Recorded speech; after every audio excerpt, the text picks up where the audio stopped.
Sentir, alguns de vocês já conhecem, tem muita gente nova hoje aqui, e a gente sempre começa apresentando um pouquinho da casa, onde funciona o estudo, então do Sentir nas nossas vidas. O objetivo, todas as atividades da sociedade giram em torno desse estudo, dessa exploração do sentir nas nossas vidas, esse sentir tão relegado, né, ao segundo plano, em favor do intelectual, do racional. Cello, ele é escritor, artista visual, Gente aqui atrás. artista visual e viajante e andarilho. Ele nasceu em Brunópolis, em 67. Brunópolis é São Paulo? Não, eu gosto de dizer que eu nasci nos altiplanos da Serra Catarinense, numa comunidade de imigrantes encravada nas terras nevadas de Santa Catarina. Na verdade, uma vilazinha lá bem no mato mesmo, na verdade. Esse é o poeta. Eu sou de uma comunidade de imigrantes misturado com índios. Eu tenho sangue indígena, entendeu? Apesar de me chamar de gringo aqui no Rio, mas é misturado. Leva todo jeito. Dá pra saber. Bom, desde 93 ele se dedica a literaturas, artes visuais e cinema. Residiu em mais de 14 cidades do Brasil, inclusive na minha terra, Olinda, né? Eu soube. Sendo 15 anos em Blumenau, onde iniciou a carreira artística. Percorreu 20 países em constantes atividades culturais. Atualmente mora no Rio, onde cursa a faculdade de audiovisual na UFRJ. Ainda está? Terminou. Então isso aqui é meio antigo. E produz obras em desenho, pintura, infogravura, fotografia, instalação e poesia visual.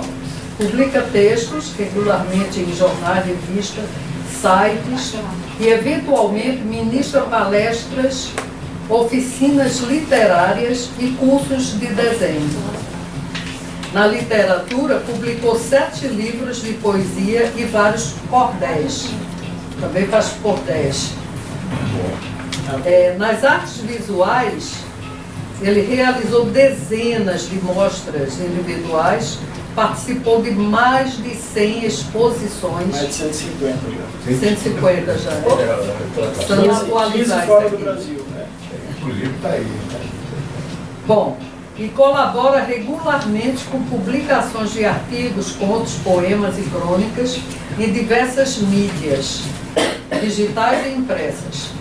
Como designer, ele desenvolveu criações gráficas para agências de publicidade, estampas para moda e indústria têxtil e produziu ilustrações para jornais, revistas e livros, ultrapassando 10.000 imagens. Já deve ser mais agora, né? Foi citado Léo Lopes, poeta e pesquisador chileno, que o homenageou dizendo que Cello é um dos mais prolíficos criadores brasileiros vivos. É boa, tá? O que ainda falta para o Brasil todo reconhecer de forma incontestável seu imenso valor como artista. Isso é uma pergunta. Coordena a exposição itinerante de poesia visual, chamada Convergências, e eventualmente ministra oficinas e palestras, participando também de mesas redondas, júris editoriais, curadorias, saraus e diversas atividades culturais no Brasil e no exterior. Também publicou textos em mais de 30 coletâneas e antologia. Foi sócio, fundador e presidente da Sociedade de Escritores de Blumenau, tendo criado e realizado diversos projetos literários. Foi ainda idealizador e um dos coordenadores do Fórum Brasileiro de Literatura. Foi gestor da literatura do APL, que é Cultura em Jaraguá. É membro fundador e um dos coordenadores do Fórum de Artes Visuais de Alagoas e integra a Câmara Setorial de Artes Visuais, MINC, Funarte.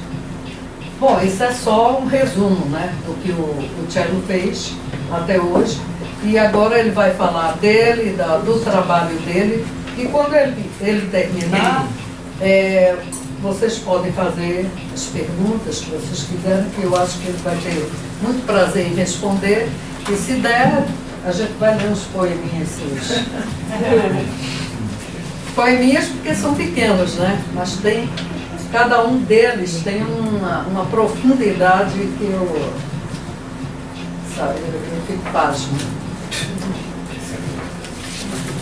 Por favor, Tiago, agora é com você. Segura a bola.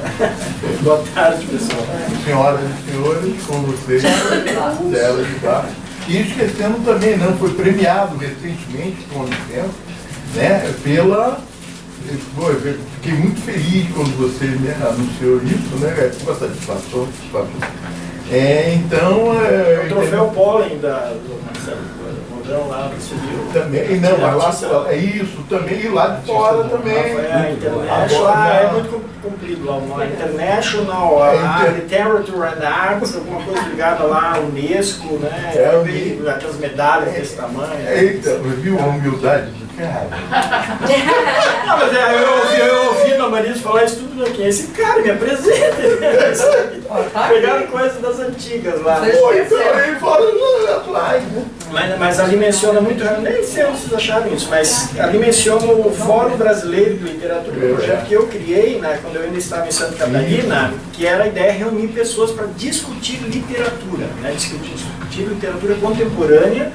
Né, levei o Afonso Romano de Santana, né, daqui também a Leila Mícolos, né, o Cláudio Willer de São Paulo, um bocado de gente. Fizemos 3 edições, né, depois eu saí lá do Sul, e aí parou, né?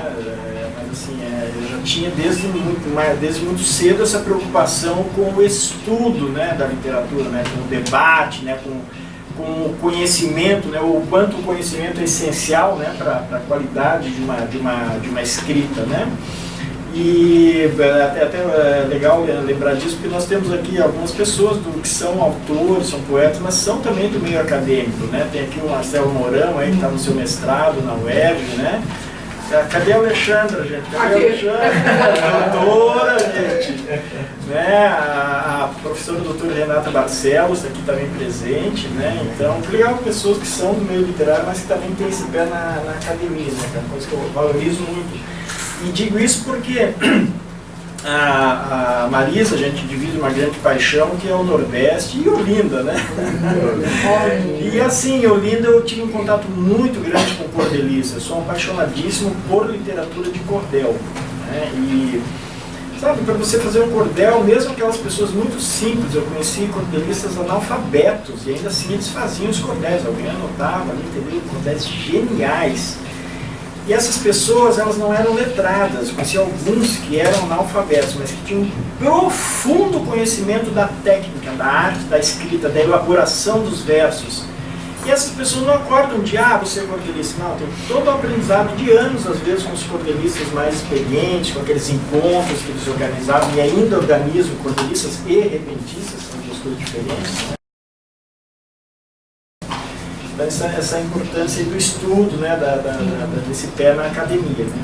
E antes de falar qualquer coisa, para falar em academia, está aqui presente a professora doutora Renata Barcelos, que ela atualmente ela pesquisa esse meu trabalho na pós-graduação da UFRJ, da Faculdade de Letras da UFRJ, né, num pós-doutoramento, onde esse trabalho que eu desenvolvo com poesia visual é o objeto, né, do estudo.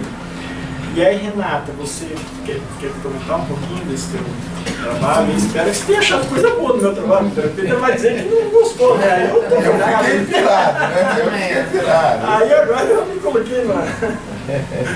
A ideia surgiu tem mais ou menos um ano, né? A gente está em setembro já. Quando eu conheci o cello e vi, eu não conhecia a poesia visual, eu me formei em 96 na UF, em Letras, e eu tenho contato com as graduações todas, porque eu trabalho com formação de professores, enfim, prática de ensino em língua portuguesa. E mesmo hoje, os cursos de graduação, as pessoas não saem formadas na área de literatura, né, quando tem a disciplina de literatura, pouco se vê. Quando se vê, muito amplação, poesia visual, não tem contato. Isso não é uma realidade ainda dentro do meio literário. E aí também por me instigar, porque eu também inicialmente não conseguia emitir quase significado nenhum. Eu olhava e achava muito estranho, eu falei, eu vou estudar isso porque é um desafio.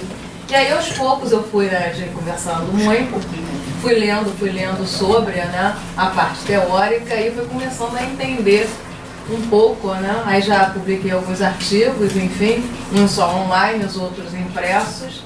E, assim, da obra dele, o que a gente vê mais, né? Percebe mais, assim, a linha social, a linha política. Tem a questão do tempo também, que é algo que se destaca muito ali, né? A questão do círculo, as mandalas, enfim, né? E aí ele faz algo muito diferente, assim, para quem está estudando, né? Se compara com outros do Brasil, Arnaldo Antunes, que é uma referência, a gente for ver a produção que você tem, já dissecaram a obra dele todinha. Eu li aqueles negócios, eu já li mais de 100 trabalhos só sobre Arnaldo Antunes para poder chegar a entender a dele, né? Cruzar aí e poder entender, olhar e entender, né?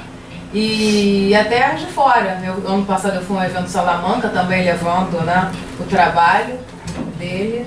E aí também está estudando, né, nas bibliotecas de lá.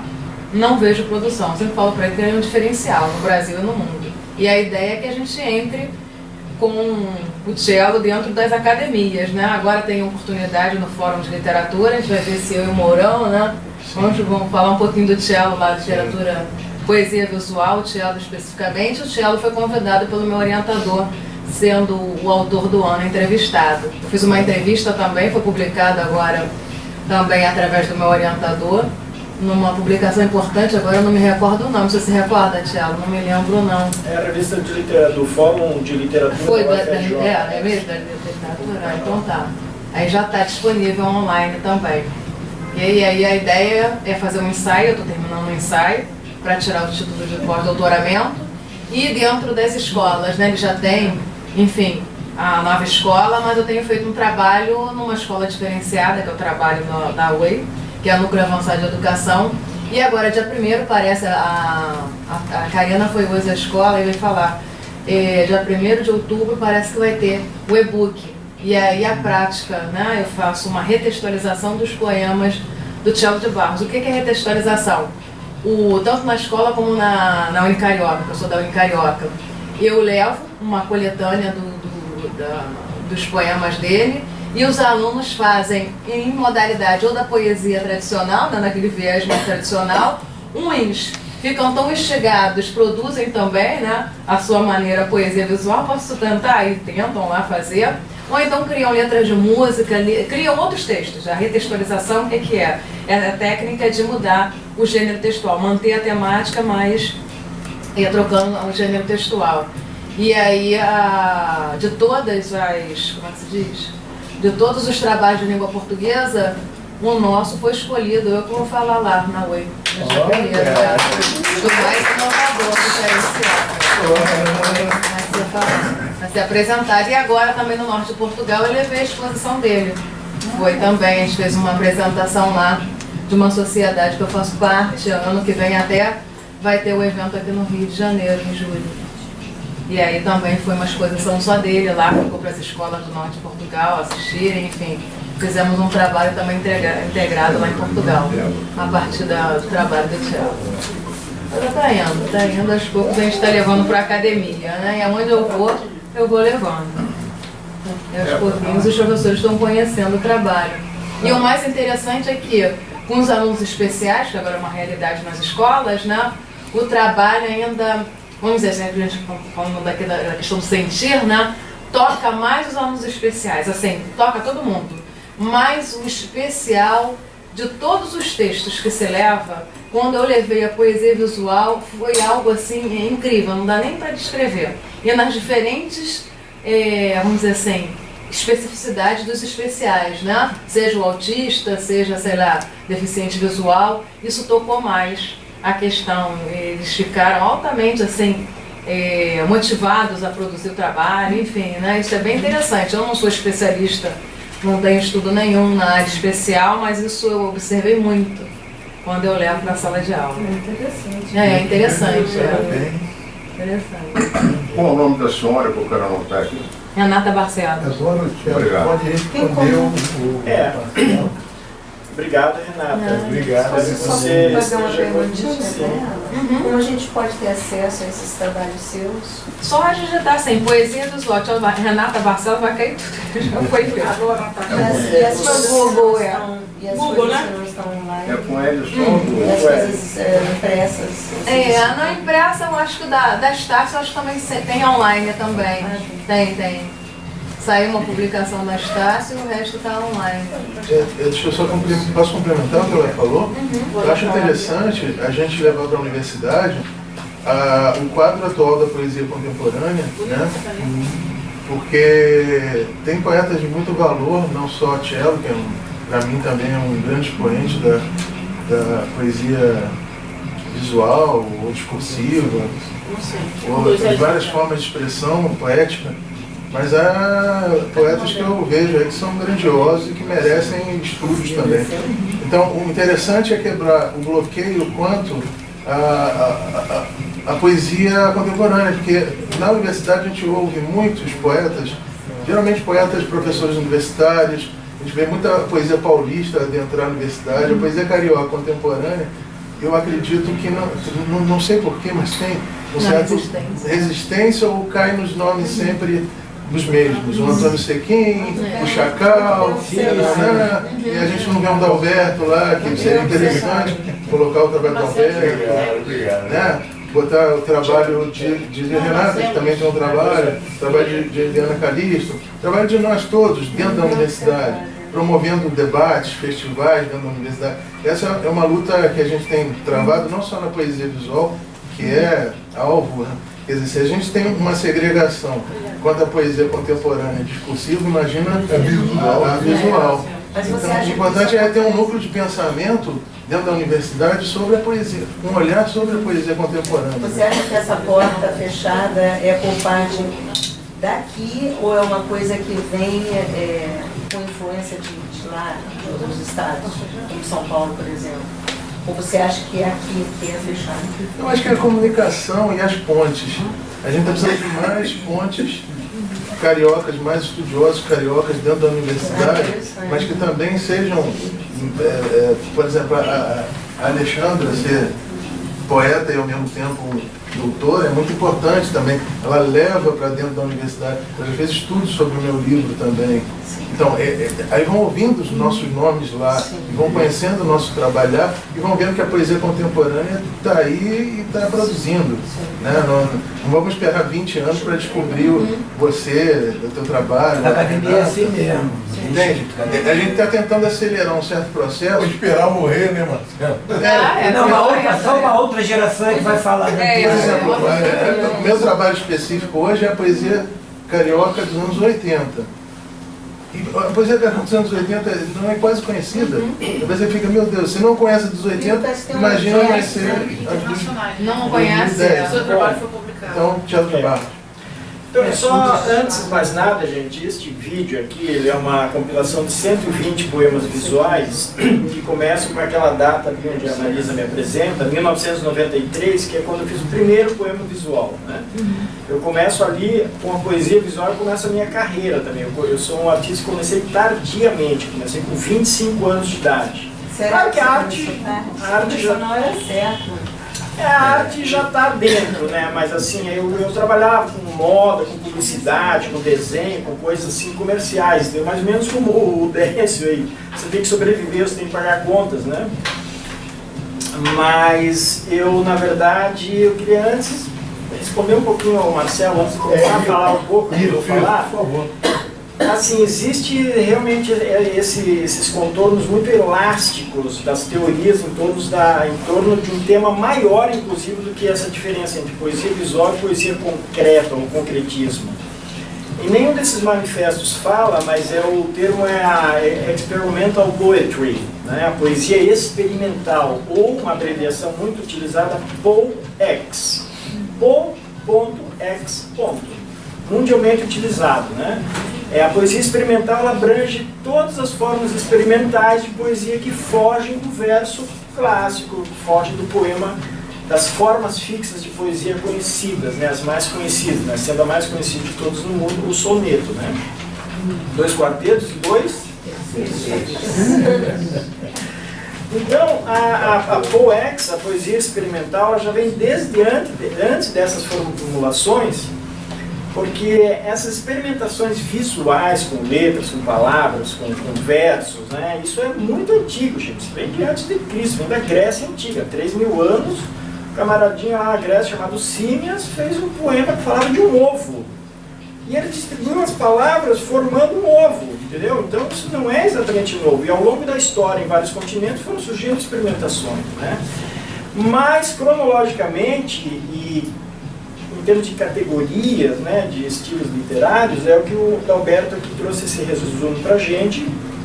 Ali na década de 50, os irmãos Campos e o Décio se reúnem em São Paulo e olha, está acontecendo um monte de coisa, um monte de experimentação, vamos pegar isso aí tudo e vamos formular vamos organizar essa bagunça aí e vamos ver quem é que chegou antes da gente. Eles foram muito honestos no plano piloto da poesia concreta. Quem tiver o trabalho de ler, e eu passo esse dever de casa para todos vocês, está na internet em um monte de lugares, tem inclusive a foto do texto original batido em máquina de escrever, que eu acho uma delícia. Tem muita gente que, quanto é objeto de consumo? Eu quero um iate, eu quero não sei o que, eu queria aquele papel lá para mim. Então, ali ele já fala dos precursores que fizeram experimentações, né? Fala do futurismo, fala do dadaísmo, né? Fala do poema do Apollinaire, né? Do Mallarmé, o lance de dados, né? Como é que é em francês? Coudeur. Esse aí. E que é gente, temos o Eric Colette aqui, que é francês, radicado aqui no Rio, poeta visual, está nos visitando. Como é que é a pronúncia? É assim, suponho que todos estão, né, sintonizados com esse trabalho, que é um divisor de águas na história da poesia no mundo. Este poema do Mallarmé. E cita Apollinaire, né, com seus caligramas, né, aqueles textos manuscritos, mas que vão formando a figura daquilo que está sendo falado no poema, e por aí vai. Ele cita também a pintura, né, cita Mondrian, cita Malevich, né, e depois isso reaparece no texto do Goulart. O Goulart ele foi mais a fundo com a pintura. Né, os construtivistas, né, os formalistas russos, ele menciona Malevich e Mondrian também, e ele junta aqui no Rio os artistas plásticos, né, Ligia Paco, Ligia Clark e o Hélio Oiticica, né, que eram os mais conhecidos, né, que já estavam fazendo arte geométrica, né, eles já estavam naquela coisa do modernismo, da geometria, era muita arte geométrica. Na verdade o termo acho que era geometria formal abstrata, era o termo utilizado.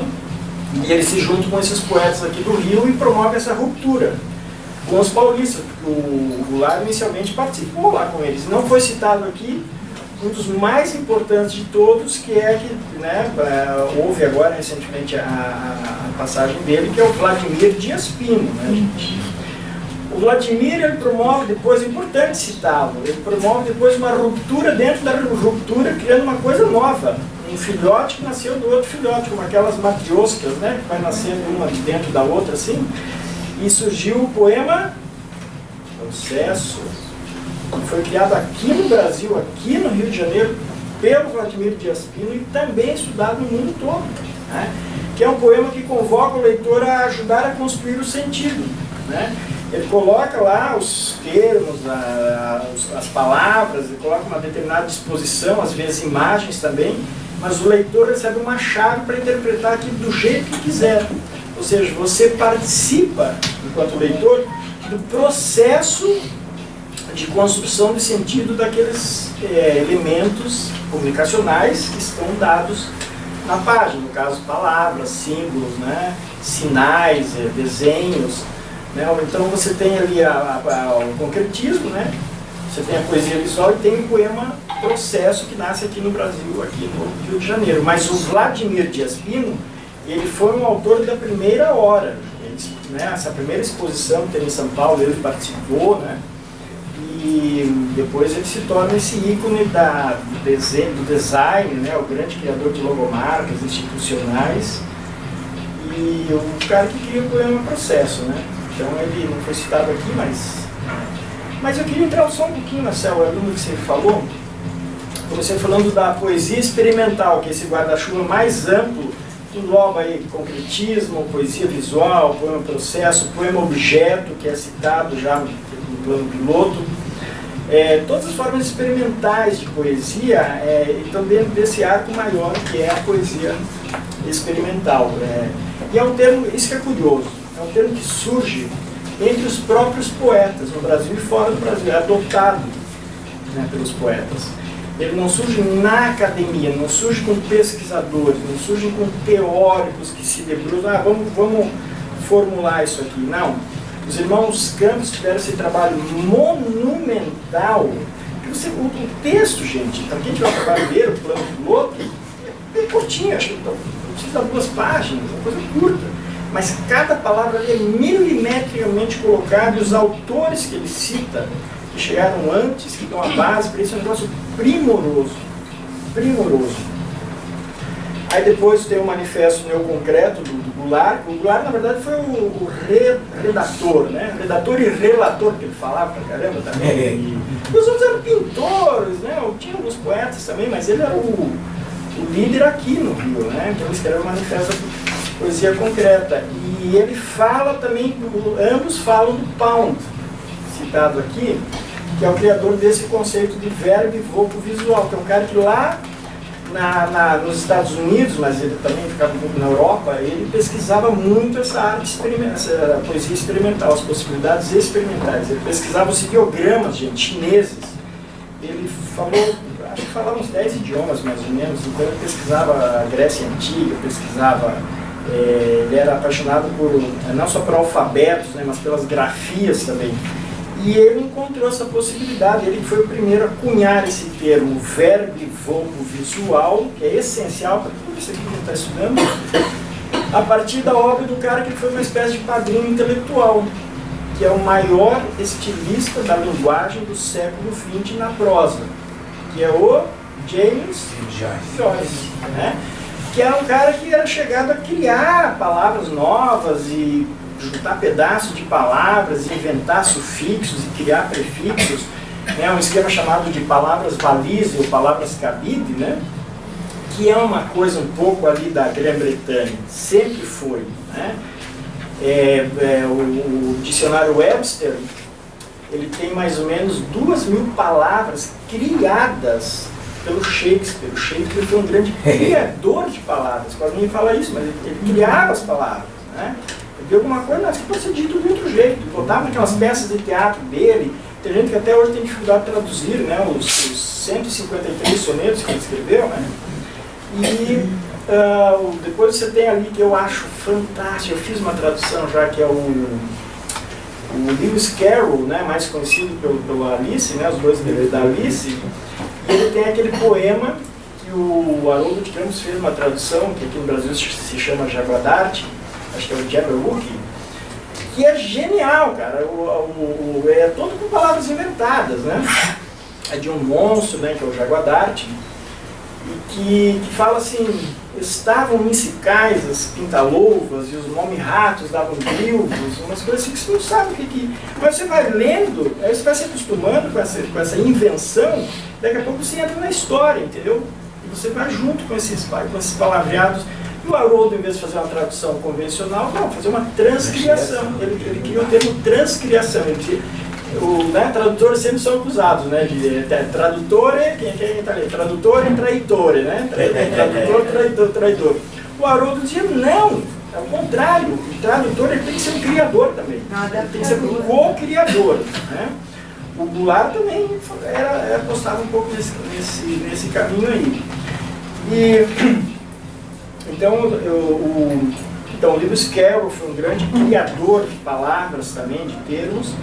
E depois você tem no século XX o Joyce, né? James Joyce, que principalmente nas suas 2 obras mais maduras, o Ulisses e o Finnegan's Wake, né? Philip Way, que é uma coisa absolutamente genial, assim, em termos de criação da linguagem, né? Não criava só palavras, criava linguagem também. Ele era um semiótico intuitivo, não existia ainda a ciência da semiótica, da semiologia, né? Mas ele intuitivamente ia criando a linguagem. Eu acho que no Brasil a gente teve uns 2 camaradas aí que tentaram, assim, não é que tentaram, assim, não isso, mas criaram obras com um grau de invenção muito grande, mas que leram Joyce, né? Que é o Guimarães Rosa, né? Com grande... Eu estou falando assim porque às vezes eu dou palestra em escolas. Isso. Mas é o jeito que a gente pega, mas só para completar. Só para completar. E um camaradinha que para mim é o poeta mais inventivo que teve no Brasil, que já foi homenageado aqui, que é o Paulo Leminski, né? Paulo Leminski. E eu nem falo tanto da produção poética dele, que o Brasil brasileiro aí está conhecendo o Leminski agora.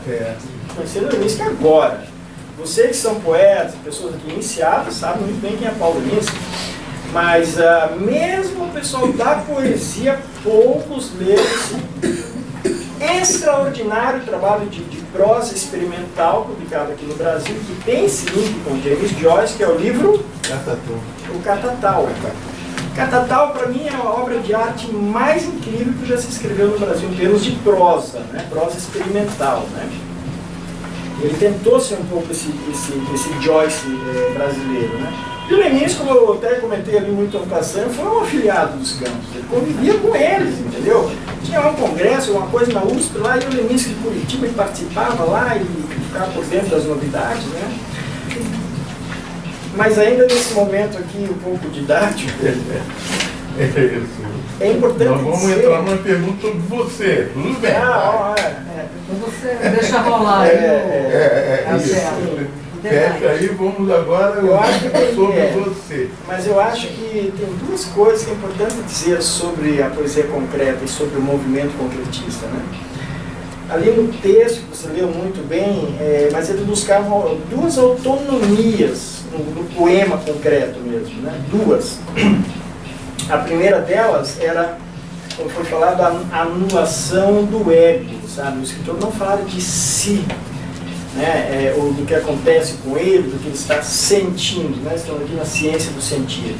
Era uma poesia mais árida, e eles privilegiavam a metalinguagem, ou seja, o poema falando da poesia, ou o poema falando do próprio poema, ou falando do ato de escrever, ou das relações que você desenvolve com o texto. Enfim, o próprio assunto poesia era o tema dos poemas concretos, não de todos, podiam falar de qualquer coisa, inclusive poemas engajados, né, ditos, né, engajados, mas uma grande parte, e de fato foi assim, falar do próprio ato de escrever, né, das letras, dos caracteres, né, dos signos comunicacionais, da linguagem, etc, etc. E a outra autonomia que eles buscavam, como é que eu vou explicar isso? Até então, o que era sempre um poema? Um conjunto de letrinhas, de palavrinhas, né, que na verdade são um conjunto de signos comunicacionais, onde um sujeito vai lá e tenta decodificar o que um eu enunciador colocou ali enquanto mensagem. O enunciador é o poeta, é o autor. Esse decodificador é quem? É o leitor, né? Óbvio. Então é sempre o encontro dessas 2 pessoas naquele texto que supostamente tem uma mensagem, né? Quanto mais qualidade, quanto mais elevado o tema e quanto mais bem trabalhada a forma, maior seria a qualidade desse texto, né? O som perfeito tem lá a sua métrica, né?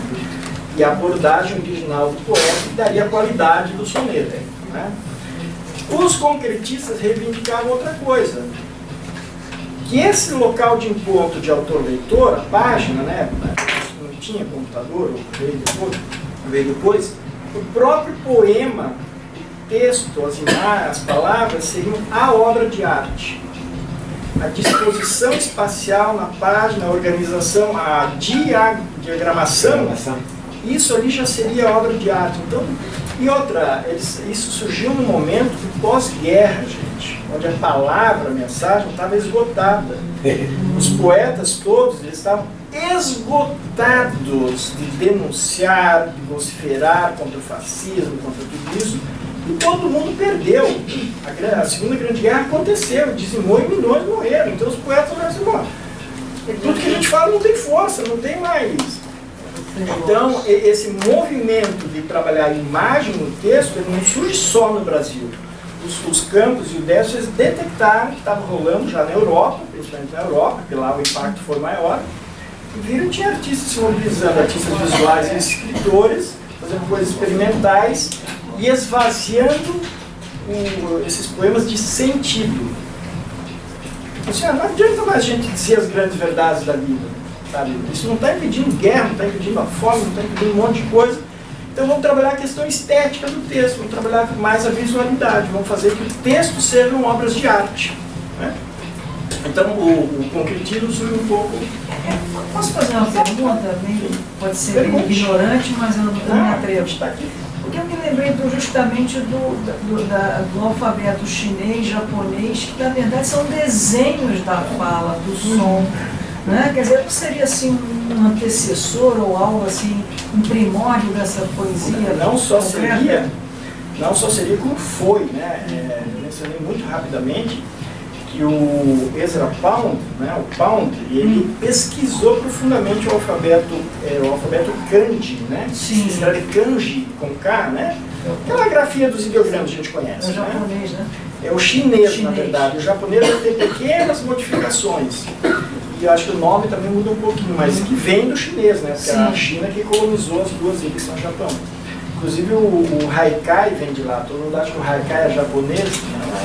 Não, é chinês. Ele é um desmembramento do Tanka, né? Da antiga China.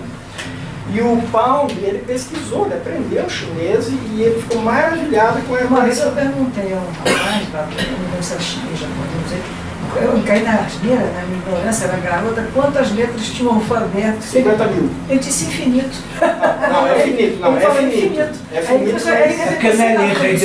Aí ele me olhou para o sol e começou a desenhar para mim. Agora você está falando, quer dizer, concretizando. Não, na verdade é o seguinte, olha só, nós nos batemos aqui, quem escreve sofre com as 26 letrinhas e mais os pontuação. Nós temos uns 50 símbolos mesmo, né? Eu falei 50 mil vírgulas, não.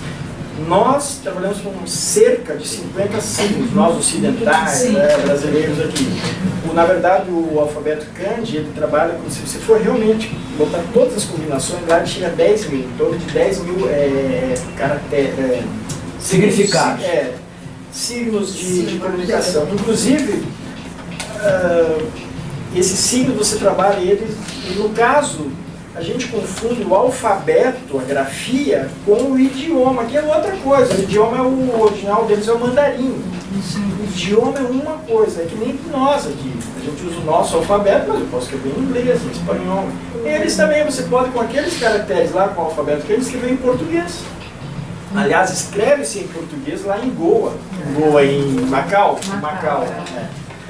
Isso também quase ninguém. Mas o Pound teve esse trabalho de estudar o idioma e lá ele percebeu essa questão do verbo visual. Do trio aqui, o Haroldo, ele estudou também, ele foi atrás. Ele estudou grego, estudou latim e estudou o alfabeto kanji também.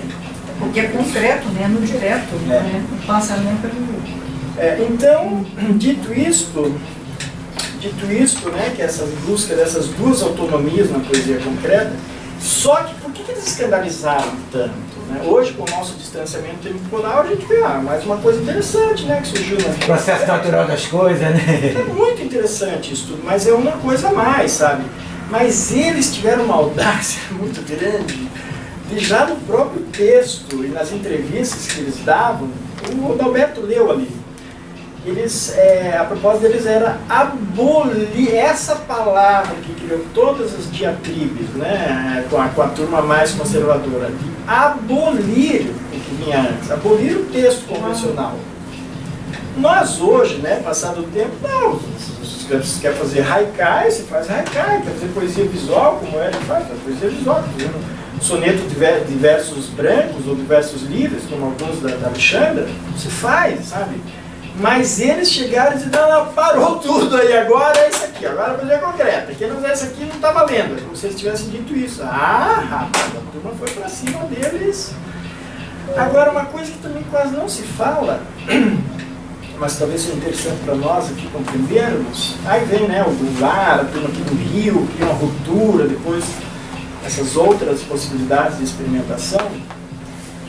Eles criaram uma guerra tão grande, começando com os jornalistas culturais, que eram muito fortes na época, os jornais de São Paulo, né, tinham seus espaços de resenhas literárias, de crítica literária, isso tudo se perdeu, já não tem mais isso.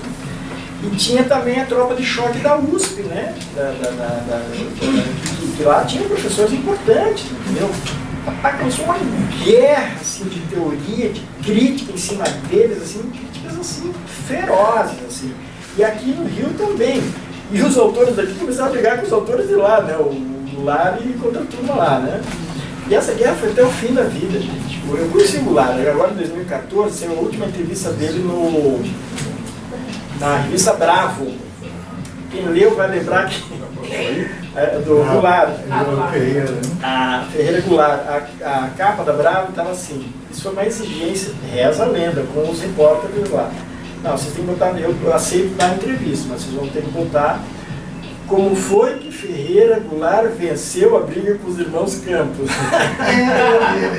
Na verdade, nunca ninguém venceu, né? Não existe isso. Existiu um confrontamento de argumentações, mas o ponto que eu quero trazer aqui é o seguinte, que eu acho muito interessante trazer para a nossa contemporaneidade. Essas diatribes exigiram que os poetas, que os autores, professores também, entrou todo mundo, jornalistas culturais, editores, né? Editores, então, exigiu que todo mundo se debruçasse mais em cima da teoria da literatura, da teoria da poesia, da comunicação, para que quando fosse argumentar tivessem base, tivessem estrutura, pudessem alicerçar os seus argumentos. Esse movimento aí deu todas essas brigas, mas o ganho, na verdade, exigiu que este país de poucos leitores naquela época, não que hoje seja tanto assim, passasse a ler muito mais e estudar muito mais a ciência da literatura. Por quê? Inclusive eles citam, você na sua leitura citou aqui o Oswald, mas tinha mais um poeta que, para eles, era, na verdade, o maior poeta do Brasil. Muita gente considera até hoje, que é o João Cabral Melo Neto, né? Que realmente é um autor monumental, nunca reconhecido como tal, e eles diziam, esse é o cara. Né? Então, isso exigiu que as pessoas passassem a ler e estudar mais.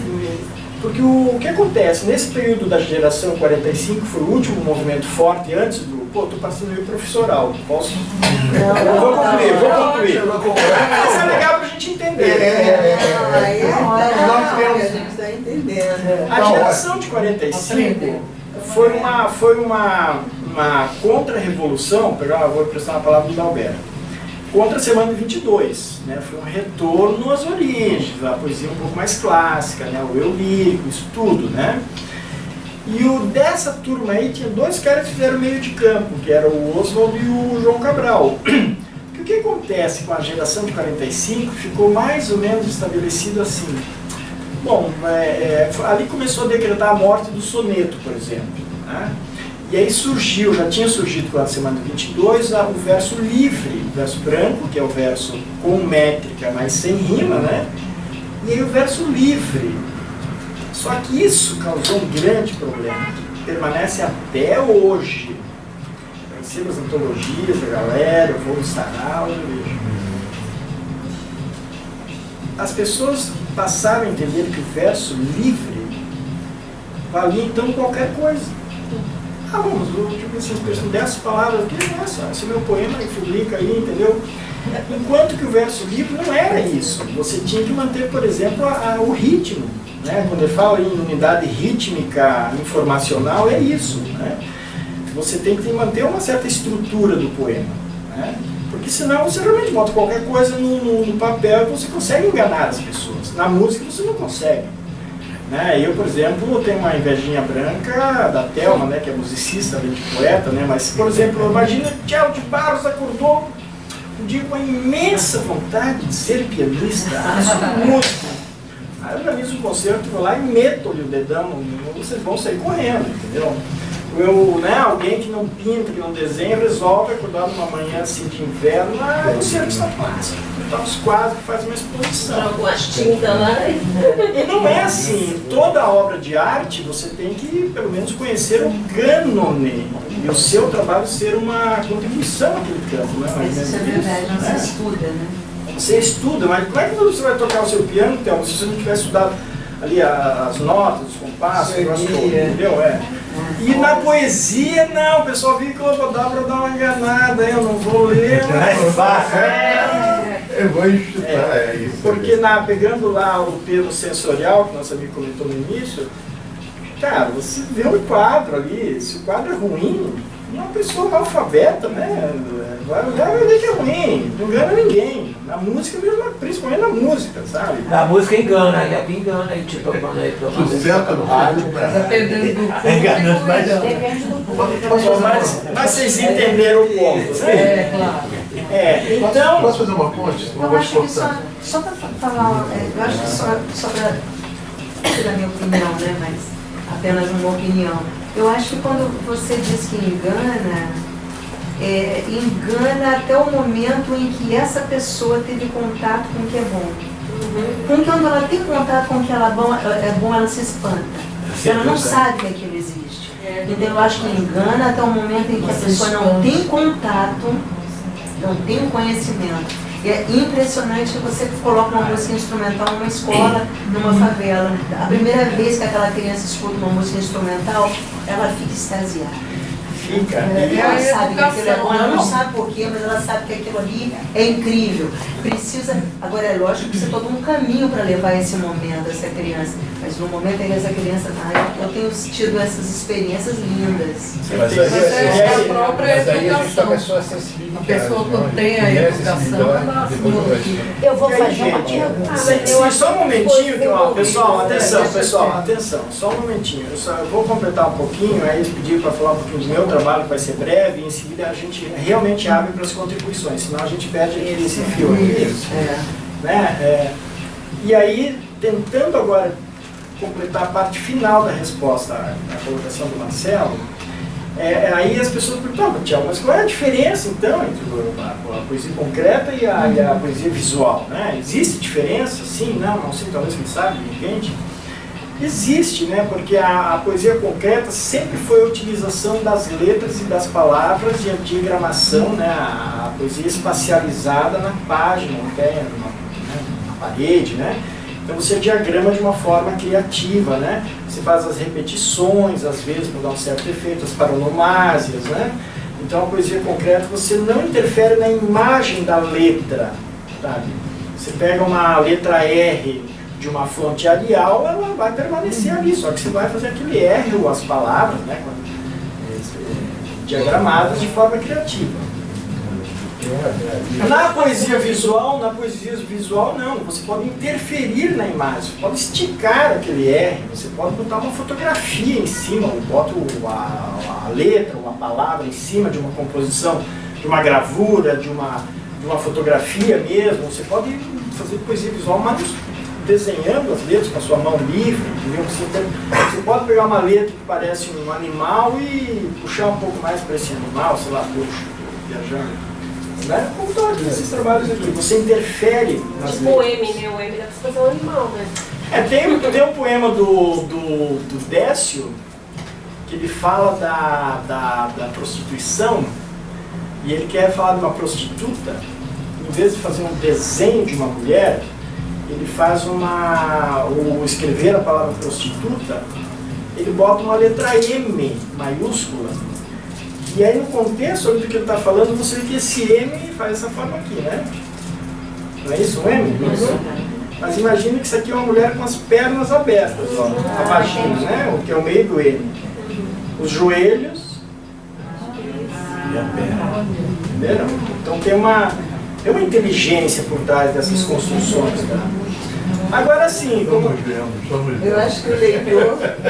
Nós estamos vendo. Eu, no meu caso, eu me determinei a produzir muito mais poemas visuais, né? Eu tenho alguns dos meus trabalhos que estariam inseridos dentro dessa possibilidade do concreto, poesia concreta, que é só como eu utilizo criativamente as letras das palavras, né? Mas, como vocês acham que puderam ver, muitas vezes eu realmente, né, brinco com as imagens, né? Eu crio imagens a partir das letras. E a poesia visual teve esses textos, né, esses manifestos. Os dois mais famosos são o plano piloto da poesia concreta e o manifesto neoconcretista, mas quase ninguém fala. 3 anos antes, 53, um camaradinho em São Paulo, na verdade um suíço que morava lá, falava português, era integrado no meio literário, um tal de Elwind, não é esses nomes nórdicos, né, pronunciáveis. Ele era suíço, mas eu não sei que ligação lá com o norte da Europa. E uma passagem pela Bolívia. Esse Elwind, ele escreve um texto que os irmãos Campos nunca falam, porque eles vão dar crédito que o cara escreveu antes, mas esse cara é o manifesto da poesia concreta, né? Esse texto está na internet, e eu na última Bienal de São Paulo comprei uma versão impressa, um livrinho, né? Esse texto existe. Já a poesia visual nunca teve um manifesto. Ela foi acontecendo aqui e ali, uma exposição aqui, numa performance lá, numa publicação ali, né? Nos anos 50 se fazia muitas coisas experimentais, depois veio o Xerox, né? Na verdade, a fotocopiadora, que a gente chama de Xerox por causa da marca, né? Quem é que fazia aquele negócio nas escolas lá de Nova? Eu xeribondo alto, né? Eu gostava. E se fazia varal de poesia visual. A poesia visual sempre começou muito assim, sorrateira nas margens. Sempre às margens. Ela era o primo pobre da poesia concreta, que chega avassaladora em São Paulo, com os irmãos Campos, com um monte de coisa. A poesia visual, ela nunca teve um texto fundador, né? Inclusive o Gunningham, citado ali, teria sido o primeiro a escrever o termo em inglês, né? Visual Poetry. Ela surge a primeira vez em 1950, em Eduardo Pedrado, 56, eu acho, com este nome, Visual Poetry, que as pessoas já estavam fazendo, mas ninguém se propõe lá em teorizar, isso aqui vai se chamar tal coisa, vamos fazer um manifesto, vamos fazer um texto? Não, ninguém. Estão surgindo os poetas ali. Eu gosto de identificar, na verdade, os futuristas já brincavam com as tipografias e tipologias, né? Os futuristas e os dadaístas, antes deles, eles já faziam experimentações de colagem, de letras, cartazes louquíssimos. Na verdade, é um fluxo temporal, cronológico, de experimentações com letras, com palavras, etc., fontes de letras, mas onde eu identifico, nas minhas pesquisas não acadêmicas, mas as leituras, né, na verdade, na Catalunha, o Joan Rosà. O pessoal fala Joan Brossa, né, professor? O Joan Rosà, ele foi um grande amigo do Miró e é o cara que ele começou a fazer sistematicamente, continuamente, essas experimentações que hoje é a poesia visual. Ele se tornou uma espécie de pai da poesia visual. Né? E ele começou a fazer isso já no final da década de 40, antes da Grande Guerra. Ele já estava fazendo isso. As pessoas começaram a ver aquilo e achar interessante, e outros começaram a fazer timidamente, e daqui a pouco, chegando aos 50, muita gente estava fazendo. Né? Mas o Gehring, daí 56, Visual Poetry. Não, ele não disse, olha, isso aqui vai se chamar Visual Poetry. Parece que ele escreveu um artigo lá, comentando essa poesia visual, não sei o que, e como ninguém tinha falado nada, só uma poesia visual, então vamos chamar poesia visual isso aqui. Né? Não houve um anúncio oficial. E a poesia visual nunca houve também um término, nunca não se tornou um movimento datado. Né? As pessoas continuaram fazendo poesia, continuam até hoje, aliás, hoje mais do que nunca, praticamente em todos os continentes. Eu sei que eu participo de exposições lá fora, publicações, vou até mostrar para vocês agora. E enquanto que a poesia concreta, ela meio que deu uma segurada, assim, sabe? Hoje você tem praticantes, principalmente fora do Brasil, de poesia concreta. As isso? Eu acho que não tem que terminar. Por que terminar? Eu acho interessante, eu posso fazer o poema concreto hoje em 2019. Inclusive tem um cara que vem de vez em quando aqui no Rio, que é o Gombrich, um teórico, e fala bem português, e ele fala que nós estamos vivendo a época do achatamento temporal. A internet, as novas mídias, que dá um pouco essa impressão que nós todos temos que o tempo está aceleradíssimo, não é isso? E você achata o tempo, você pega uma coisa dos anos 50, dos anos 80 e traz para o dia de hoje. Você achata o tempo, o teu tempo presente. Ah, mas o que faziam lá? Faziam poesia concreta? Pois eu quero fazer poema concreto hoje. Quem é que vai me impedir? Vai vir um fiscal que vai me impedir? Não, eu faço. Então as pessoas estão fazendo isso, né? Quem é de música, também os caras estão pegando chorinho dos anos 40 e fazendo um tempero contemporâneo com aquilo, né? Tchau. Respira um pouco, nós vamos fazer uma pergunta para você. E, gente, quem não sabe, nós temos fases aqui, né? Primeiro, não fizemos ainda a pergunta básica, né? Icônica do nosso projeto, vamos falar assim, icônica. A pergunta né? O sentir a poesia.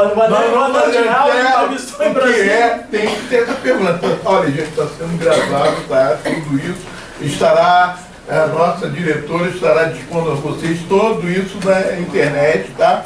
No YouTube, essa gravação toda. A pergunta básica que nós fazemos é justamente o que é a poesia para você, os sentidos, né, os sentimentos e tal, e como você consegue, como a poesia, essa poesia concreta, visual, nasce em você através de que sentimento, que causa esse sentimento de você fazer esse tipo de poesia que você... Tá. Então, vou responder por duas vias, né? A primeira é visual mesmo. Eu tenho um poema visual bem simples, não sei se está aqui, que eu me aproprio da estrutura de uma quadra, né? A quadrinha, né? A redondilha, né? São 4 versinhos, não é isso? 7 marteladas, 7 batidas, né? 7. Uma trovinha. Uma trovinha, diferente da quadra que tem uma rima a mais, né? E em vez de ter ali as letras, eu coloco passarinhos nos fios, como se fossem fios. Pode ser como se fossem fios. Visual. Inclusive eu tomei cuidado, tem 2 passarinhos pousados, sempre o terceiro tem a asa aberta, né, que seria a sílaba tônica no ritmo de uma quadra. Isso aqui vem da onde? Quando eu fui para aula com 6 anos de idade, eu fui principalmente alfabetizado pela minha mãe, né, que gostava porque era missivista, escrevia muita carta. Isso, dá uma paradinha aí. E eu ia para a aula e eu ficava desenhando, eu demorei um pouquinho para escrever, olha que interessante, né? Eu demorei um pouquinho, e a minha mãe comprou eu lembro disso, cara, comprou aqueles cadernos de caligrafia, né? Não existe hoje isso? Tem. Pois comprou os cadernos de caligrafia para eu desenhar as letras e ficar com uma letra cursiva bacaninha, né? E eu olhava para aquelas pautas, aquelas linhas, acho que chama pauta, né? E eu ficava repetindo aquelas letras, que eu tinha que repetir, eu ficava repetindo aquilo, eu olhava assim, para mim parecia um passarinho nos fios. Então eu acho que ali já tinha alguma coisa com a visualidade, com a... Né? E aí eu gostava mesmo quando a professora vinha e botava aqueles carimbos que eles tinham que pintar, né? Sim. E eu era o que fazia com as cores berrantes, assim. Tinha alguma coisa com a questão da imagem, né? Então, talvez a coisa tenha começado, Marisa, um pouco já na infância, essa coisa aí da comunicação, que por um lado é visual, mas por outro lado é escrita, né? Eu sempre desenhei, né? Eu sempre tinha alguma habilidade para desenho e também para escrita. Não sei de onde vem, não tem ninguém na minha família, não tem nenhum parente, nem familiar na arte. Meu avô tocava violino lá, mas... Você é filho único? Não, tem um irmão e uma irmã mais jovens. Mas assim, eles são pessoas que nascem uma vida normal, eu sou de família classe média baixa, né? E sempre me interessei por arte, assim, de forma natural e espontânea. Ganhava todos os concursos de desenho na escola, eu intuitivamente, né? Claro, depois eu fui estudar, né? Eu lembro que eu tive que interromper o curso de pintura, eu ganhei uma bolsa na adolescência, eu tive que, fui chamado de servir o exército, né? Eu tive que servir, né? Ficar um ano lá.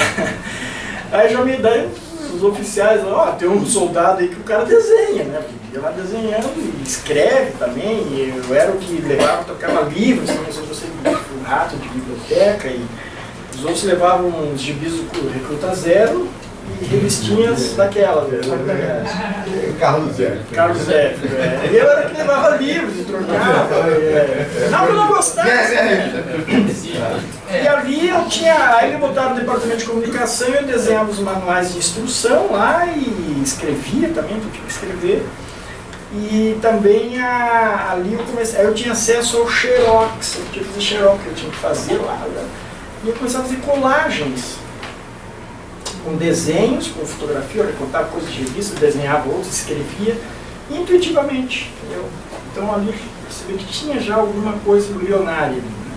Só mais tarde que eu fui fazer cursos de desenho, cursos de pintura, né? Quando fui para a faculdade, fui estudar letras, né? Mas curiosamente a faculdade não me trouxe o que eu achava que eu ia encontrar lá, estava em campo para me desenvolver como escritor. Uma faculdade onde praticamente as pessoas eram treinadas para serem professores, para abastecer a demanda educacional. E aí eu era o diferentão, e tinha um cara lá também que era roqueiro, todo cabelinho lá, tatuado, que negócio dele queria fazer o curso para escrever as letras das músicas, entendeu? Aí nós dois éramos os que faziam o jornalzinho de literatura, que fazia sarau na faculdade, entendeu? E a maioria mais ia assim para se tornar, ganhar o diploma para poder ser professor. E não tem nada de errado nisso, né? Só mostrando aqui um pouco Isso aqui você desenhou esses pássaros, como é que isso? Então, esse material todo que vocês veem aí, como é que eu faço isso? Eu faço isso decepcionando um pouco vocês, talvez. Eu faço com caneta Bic sobre guardanapos. Sobre papel xerox não utilizado, rascunho, bloquinho, às vezes eu ando com bloquinho, porque às vezes vem ideia, se você não anotar, cara, daqui a pouco, não, mas quando chegar em casa de noite eu vou lembrar. Eu não lembro. Você não lembra. É igual aquele passarinho ali. Eu já pedi muita coisa, porque eu tava na rua. Ele voa, eles voam. Entre passarinho voa. Eles voam. Então, e aí assim, eu faço esses desenhos, né, mas eles demoram. Eu faço ali a ideia bruta, como ela vem, entendeu? Depois de uma semana eu volto com a cabeça fria e olho para aqui, vamos ver como é que dá para desenvolver esse tema aqui, né? E às vezes a ideia vem a partir de um tema que está me preocupando, ou me perturbando, ou me causando também muito prazer, também acontece. Algo que está na gente naquele período, naquela semana, naquele tempo ali, entendeu? E como é que eu posso trabalhar isso aqui graficamente, rapidamente, aqui, ter alguma ideia aqui, depois desenvolver, né? Então vai um pouco assim, um monte de anotações. Tem um ali que é uma mandala ali de palavras, assim, que eu levei 3 meses fazer aquilo lá. Você tinha que encaixar as palavras. Todas as palavras são nomes de lugares. Eu exigia a mim mesmo que todos fossem polissílabos, pelo menos 4 sílabas, e todos começam com a letra A e terminam com a letra A. Então, isso não é uma coisa que você... vou escrever isso aqui agora e sai tudo. Não é. Vai cair do céu, né? Então, muita coisa vai melhorando. Na verdade, você tem... Depois, sim. Desculpa, na verdade, você tem um lado íntimo, não? Quando você tem a ideia, você pega o guardanapo e você está esperando o ônibus, não sei o que, está tomando um cafezinho, e depois tem outro trabalho que mais assim, que é o layout. A ideia para desenvolver, que vai ser esse aqui assim, que você estava falando? Não. Também. Mas todos eles, na verdade, isso tudo começa assim, com rascunho, gente, com rascunho, né? E depois que eu acho que está resolvido, aí eu pego aquilo, fotografo ou escaneio e só finalizo no computador ali, Photoshop, CorelDRAW, Illustrator, essas coisas. E eu sempre tomo cuidado, isso é um cuidado que eu tomo, para que o software, para que os recursos ali de ilustração não sejam protagonistas do trabalho. Esse é um cuidado que eu tomo, porque o computador pode ter coisas belíssimas. Você veja que eu escolhi o rigor do preto e branco. Tem um software lá que tem 16 milhões de tonalidades de cor colorido, só que a cor ela é muito sedutora, né? Então eu evito isso, eu acho que eu gosto que a força esteja no trabalho. Então tem esse trabalho posterior. Né? O preto sobre o branco, como tu falou há pouco tempo, na verdade, é aquilo que é escrita. É a nossa memória, nossa história, nossa... Eu procuro dialogar com a tradição, para falar assim, né? Porque na tradição, os futuristas, os dadaístas, o próprio Juan Rosas, todos faziam trabalhos monocromáticos, preto no branco. Né? Então eu faço eu escolhi isso. E também esse espaço aqui, esse espaço quadrado, embora as formas sejam circulares, é ali que acontece. Então eu criei uma série de regrinhas para o meu trabalho, para o meu estilo, né? Não tem que ser assim, mas eu escolhi isso, né? Essa forma de apresentar o meu trabalho. E também tem um trabalho que não aparece aqui intencionalmente, que é no final deste vídeo, eu tenho os títulos. Eu tenho uma grande preocupação com os títulos, porque às vezes eu coloco umas imagens um pouco mais herméticas, mas no título você tem uma chave que abre aquela ideia. Ou seja, eu exijo um pouco que o leitor trabalhe um pouquinho os neurônios para chegar no segredo daquele poema.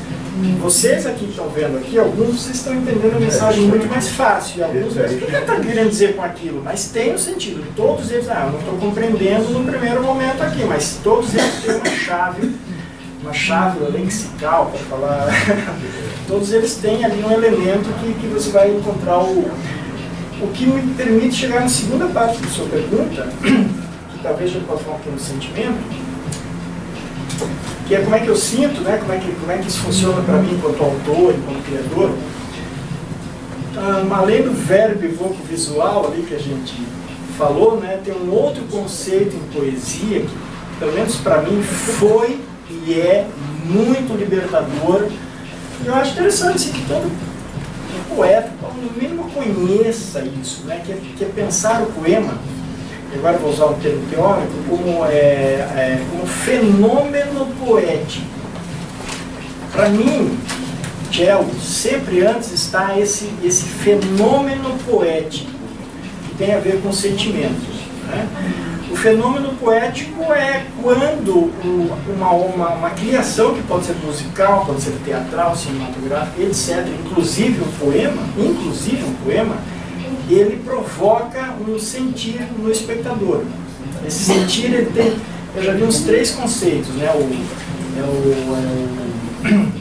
O enlevo, a estesia e o alumbramento. Mas que palavras são essas? Eu não falo isso no dia a dia, né? Não é? Mas todas têm um estudo. Né? O enlevo é quando você, através do teu contato com uma obra de arte, você eleva o teu estado de espírito. Esse eleva não é a melhor tradução, você muda o teu estado de espírito. Eu estava de um jeito, mas eu vi um quadro tão bonito, que você deu lá, assim, fiquei pensando 2 dias no tudo.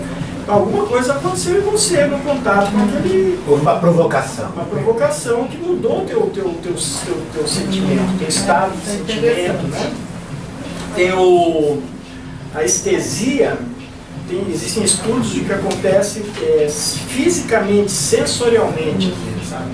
Você vê, por exemplo, vou pegar um exemplo, um filme de terror, por exemplo, a gente vomita, a gente se arrepia, sabe? Tem quadros, tem poemas que arrepiam as pessoas, sabe? Tem obras que a pessoa fica traumatizadas mesmo. Tem obras terríveis também, nem tudo é.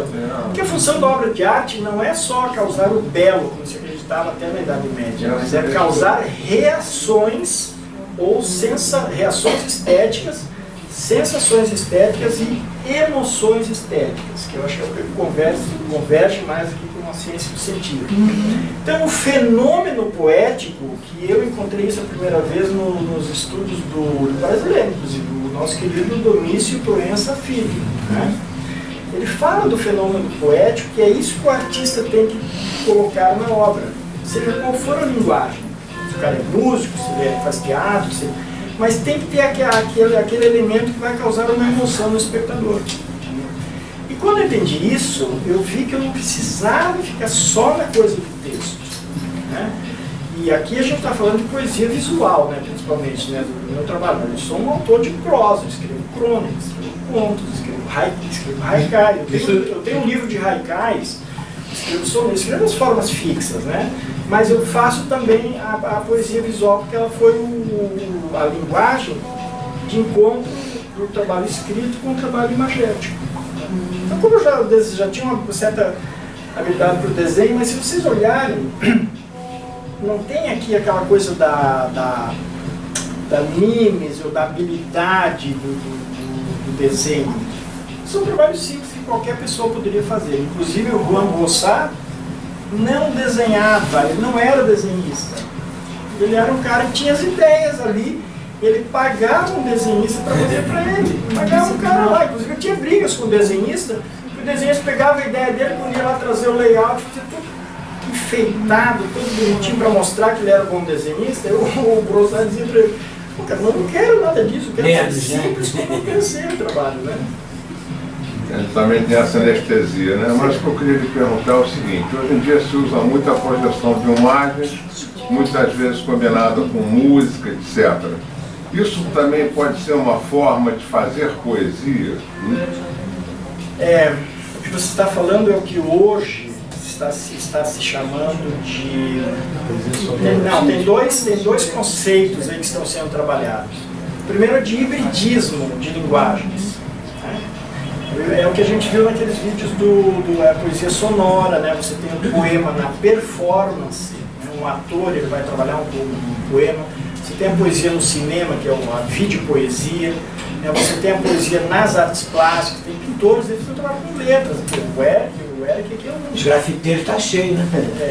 Os grafiteiros entram numa outra chave, mas... Eles tem uma corrente que é só... Exatamente, tem um diálogo aí, né? Com toda certeza. Então, o hibridismo de linguagens é uma coisa do nosso tempo, começou já no final do século passado, segunda metade, mas hoje ele está mais do que nunca, inclusive convergindo com a computação gráfica, e para quem acha que a computação gráfica é a última fronteira, não é. Alguém vai dizer, mas e os aplicativos? Sim, tem artistas que estudam essas tecnologias computacionais e criam aplicativos, onde eles usam o aplicativo e dão um resultado que só ele terá aquele resultado, ninguém mais. E os aplicativos também não são, agora estamos na era dos algoritmos. Tem o Guata Visual, que eu apresentei um trabalho dele, um japonês aqui no CCBB, ele criou agora um algoritmo. Então ele faz os desenhos dele, escreve as coisas dele, daí há uma interferência do algoritmo. Então as coisas estão indo para níveis assim que a gente não faz ideia, né? E qual é o outro? Você falou dois. Terceiro ponto. O segundo do enlevo, da estesia, que é um estudo que acontece no cérebro e no corpo, é físico, diante de uma obra de arte. Pode ser um poema, uma peça de teatro, um quadro, que acontece fisicamente no cérebro. O cérebro não é a mente, né? É o cérebro que... Desculpa, qual termo que você usou? Enlevo, estesia e o mais poético de todos, que é o alumbramento, que é uma coisa que você te deixa assim, sabe, que te toca profundamente. Eu acho que é o sentido, né? Que é o que às vezes um poema ele pode caminhar junto com você internamente para a vida toda. Eu aprendi um poema na infância que fala da vida, que não sei o que, e eu resolvi viver a minha vida dessa forma, né?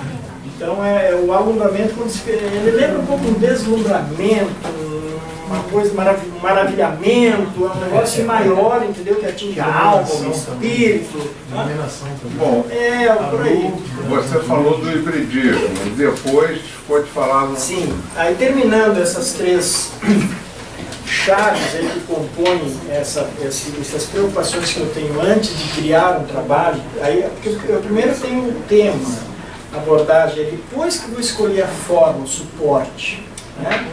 Então você tem lá o hibridismo de linguagens e agora se fala também em arte expandida, né? Arte expandida, você tem cinema expandido, você tem música expandida, você tem fotografia expandida. O que é uma fotografia expandida? É uma foto, né? Uma foto é aquele papel impresso ali, né? Agora a gente está vendo a época das fotos nas telas, né? Todas as telas, mas foto é aquela imagem, né? Não é isso?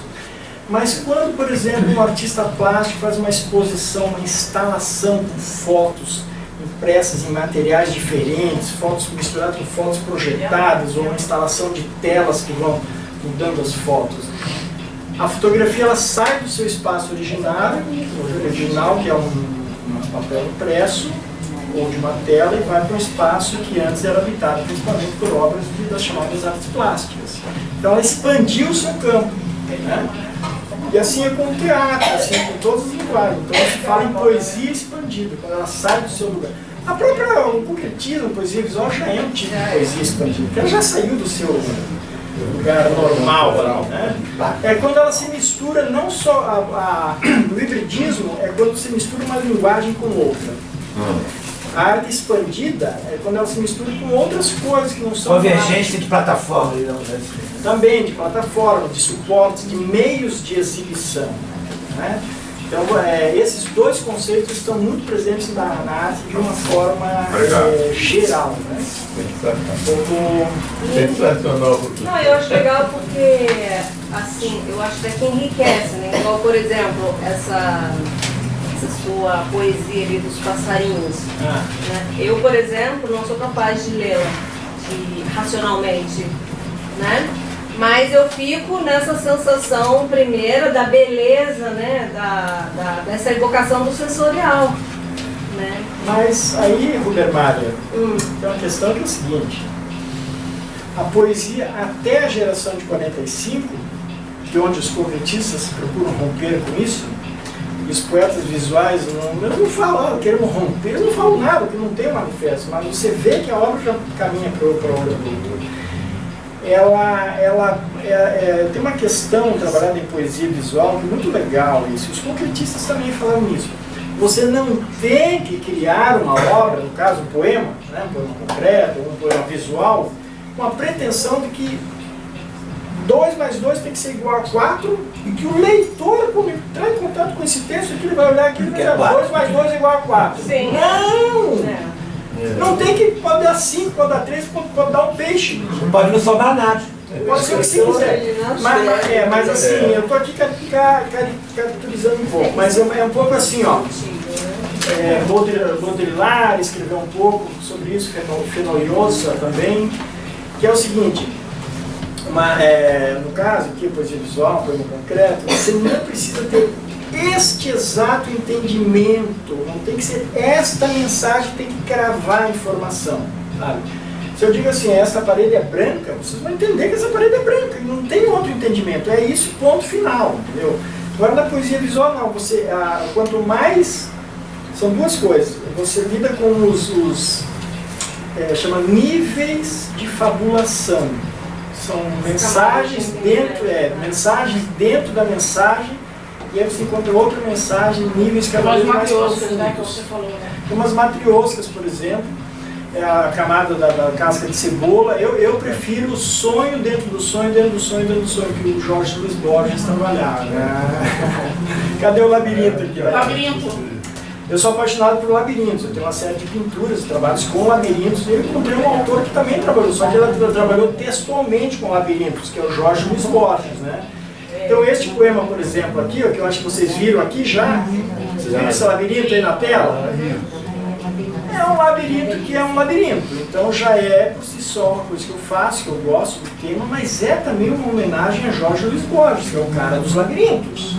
Labirintos, no caso, textuais, né? Ele escrevia sobre labirintos, e dentro, bem pequenininho, tem uma letra, que letra que é? Bem no centro. É arroba, não é? É um A? É um A, é um A. Essa letra A, ela é uma homenagem, a homenagem da palavra, é um tributo, né? Isso costuma se fazer no concretismo, na poesia visual, tributo aos precursores, né?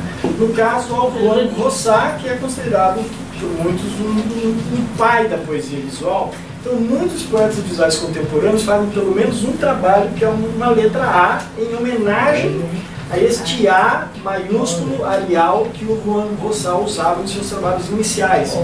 E ele, antes de morrer, ele dizia que essa letra A, como é que ele falava? Que era a porta de entrada para o mundo da literatura. Que ela lembra uma porta, né? Tem um travessão e você passa por baixo e entrou no mundo da poesia. Tinha essa viagem, né? Então hoje, se vocês encontrarem um poema visual com uma letra A, ali é uma homenagem, um tributo ao Você, professor. Ô, Tchelo, infelizmente nós temos um horário. Eu acho que a maioria aqui te escutaria assim, horas a fio, né? Porque, além de tudo, você está trazendo uma coisa nova e dando uma aula maravilhosa. Estou pressionado para vocês, doutor. Mas a gente vai ter que agora apertar um pouco. E eu distribuí aqui alguns poemas. Eu acho que seria legal a gente ler esses poemas, né? No final, o Dalberto tem uma pergunta brincadeira para você. E sobrar um tempinho, se vocês quiserem fazer ainda mais alguma pergunta a ele, tá? Porque nosso tempo já está bem apertado. Eu quero mostrar. Eu peguei alguns desses nanopoemas. Quem conhece o conceito de nanopoesia ou micropoemas, né? Os nanopoemas, que tem essa coisa do verbo evoco visual. Então, você me convidar me obrigou a ler os meus poemas. Eu queria ver se eu achava alguma coisa lá que falasse em sentimento, que usasse essa palavra do sentir, né?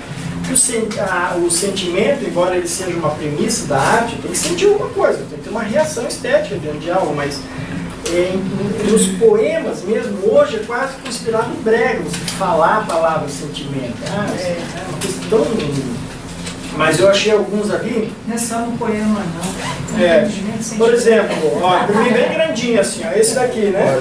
Ó, esse aqui na época eu pintava quadros, né? Agora não estou mais tendo tempo. Então, diz aqui, ó, em tudo que pinto, há tanta tinta que me deixa meio tonto com tudo que sinto. Então, esse poema é para enganar um pouco as pessoas, porque ele está dizendo que o cara lá está lá envolvido com as tintas lá, e é tanta tinta, e a tinta, não sei se você sabe, ela dá uma certa tontura se você não... tem até doença disso. Só que esse com tudo que sinto é uma enganação, porque a pessoa pode estar passando por um grande sentimento de dor, ou de paixão, ou de alguma coisa. Então tem essa brincadeira. Tem essa coisa do fonético, do voco, né? Ó, com tudo que pinto, tanta tinta, meio tonto, tudo que sinto, esse N, ele vai ser implantado ali para dar o efeito fonético. Não são rimas, não são rimas. Mas é gostoso de ouvir. Eu tenho um ideograma que é assim, ó. Toda palavra curtinha assim, ó. Mais luz do que o sol do meu céu, só o som do seu sim. Não tem nenhuma rima, mas não é gostoso de ouvir. Tem uma musicalidade. Olha esse que também fala de então antes eu uso os tonos e assonantes. Eu tirei da coleção dele. Usa a literação. Isso. É o coração. Esse eu construí todo com... Onde é que você pegou isso? Ali na sua exposição. Que formato que é esse, gente? Coração. Mas ele é todo escrito com palavras que tem a ver com fogo. Labareda. Chama, labareda. Incêndio. Alguém aqui já passou por aquela coisa que uns até dizem que não existe, me ajudem os psicólogos, o famoso amor à primeira vista. Eu passei por isso uma vez. E para mim foi essa que originou esse trabalho. E foi como se gente, vou falar a coisa mais brega de hoje, não vou falar. Como se eu estivesse por inteiro pegando fogo. Que verdade. Como se eu estivesse queimando, assim, pegando fogo mesmo, assim, labareda, assim. Mas a paixão é isso. Labareda, fogo. Olha só. A André Bonadon diz que na arte outra vez, em cima, na cabeça, a arte é o que você quer que ela seja, o que você olhou e você viu. Eu estou vendo uma flor ali. Uma folha. Pode ser uma folha. Mas parece uma folha. Mas eu já olhei e pensei logo no coração. Incêndio, A arte outra vez, a arte é como eu fogo, É Então, fogo é o que eu puro, quero é ser. incêndio puro. Isso aqui, gente, olha só. Com poucas palavrinhas eu pego a palavra sentir, desconstruo ela e faço outra coisa.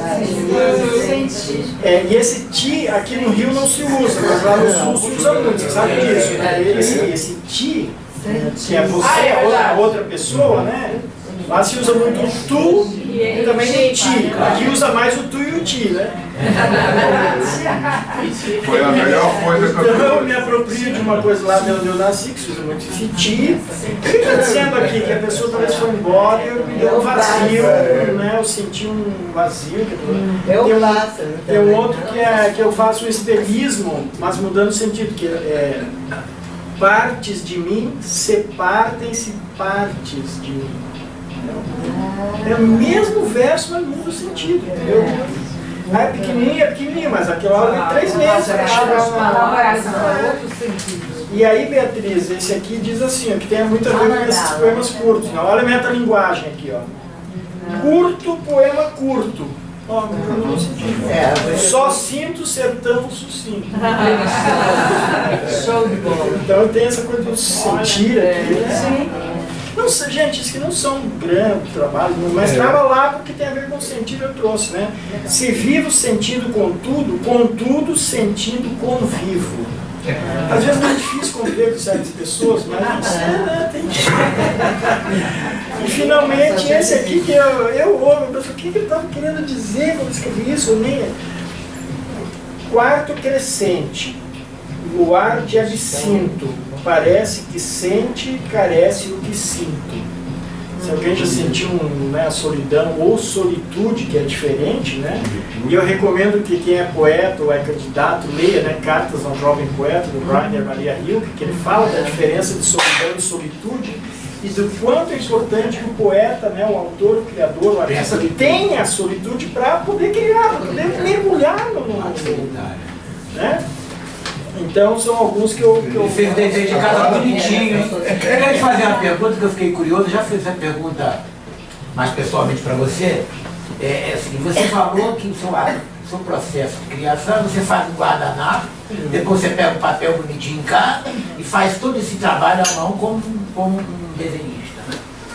Então você não quer dizer que você não usa os recursos desse software de maravilha? Não, eu disse que eu uso. Eu entendi.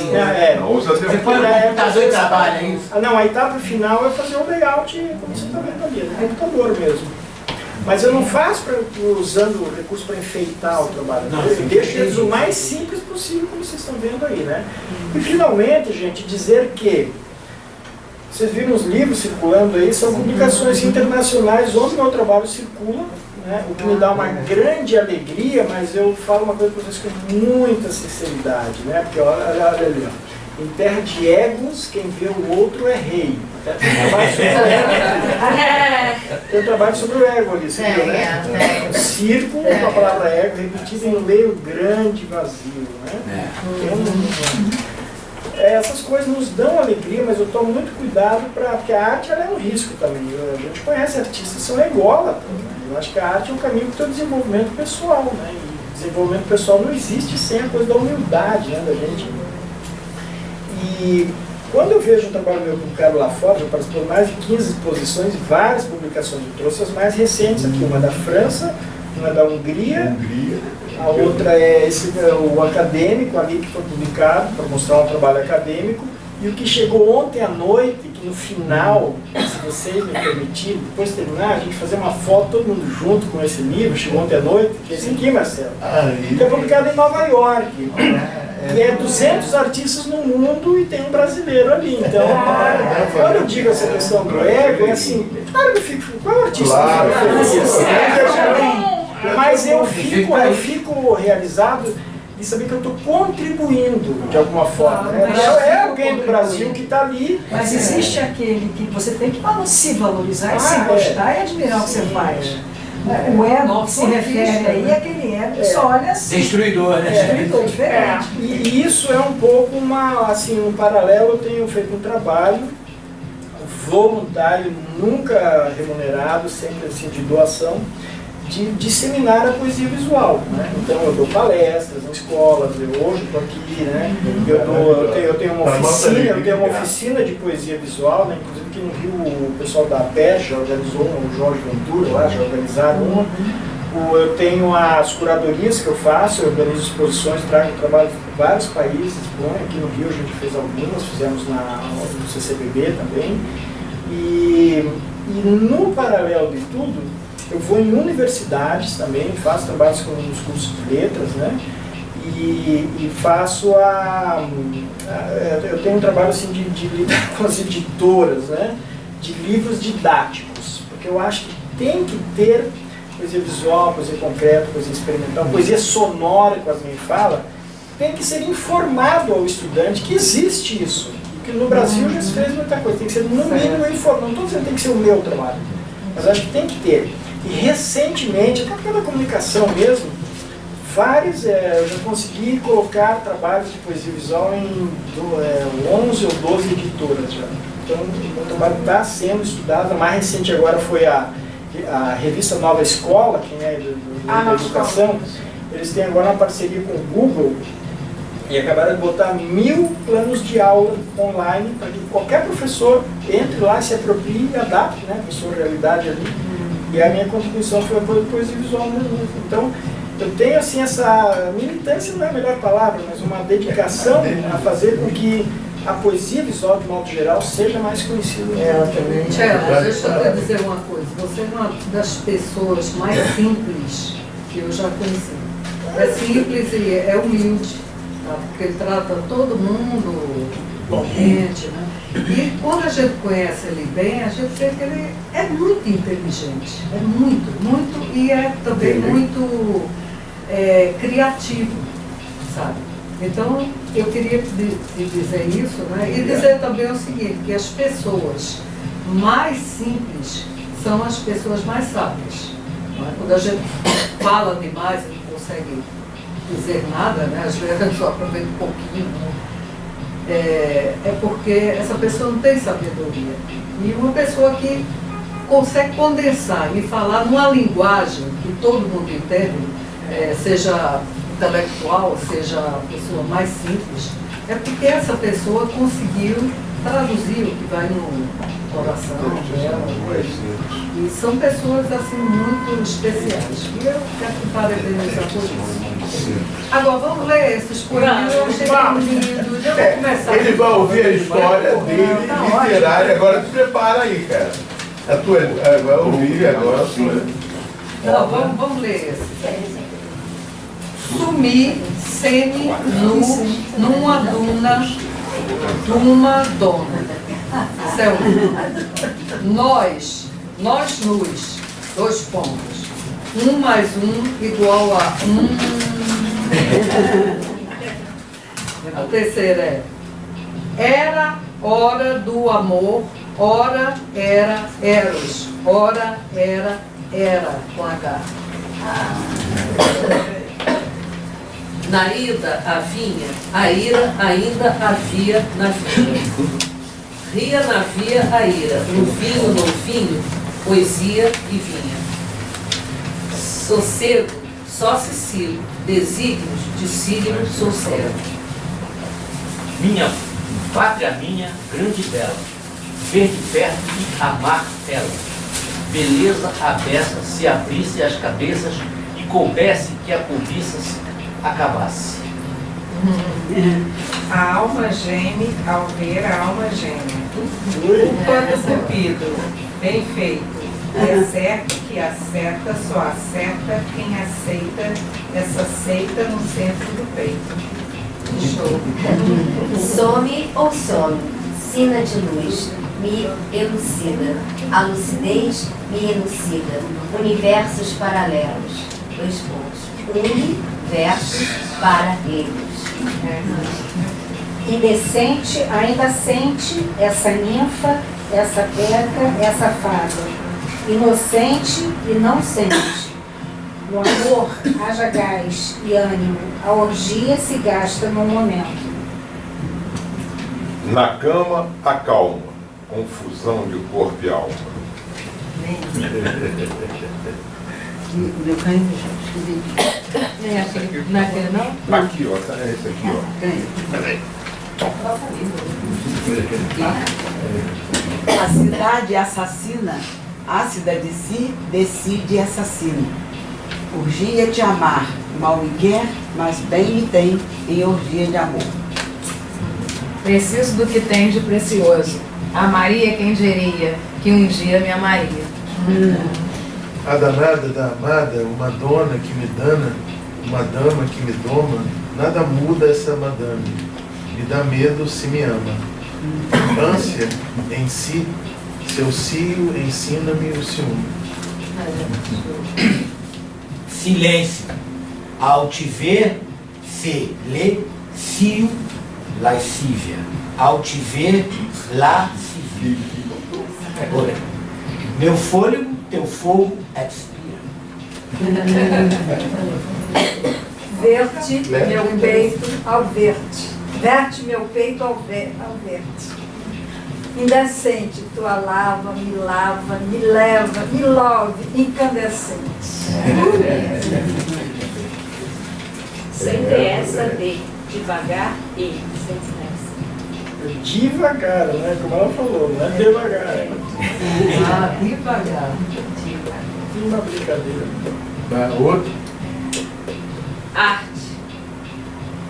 Deus me livre. Poética, crítica. Não, volta lá. Deus me livre. Eu já tinha lido, e olha só, eu já tinha lido, eu sabia que estava falando do Louvre e eu li livre. Pode explicar. Deixa eu ler de novo. Arte. Deus me livre. Poética, íntica. Em política, ética é tititi. Ética é titi. Ah, então faltou um. Mas tititi também. Não, aqui tá. Tititi. Ética Aí tá é tititi. tititi. Então deve ter sido na hora que...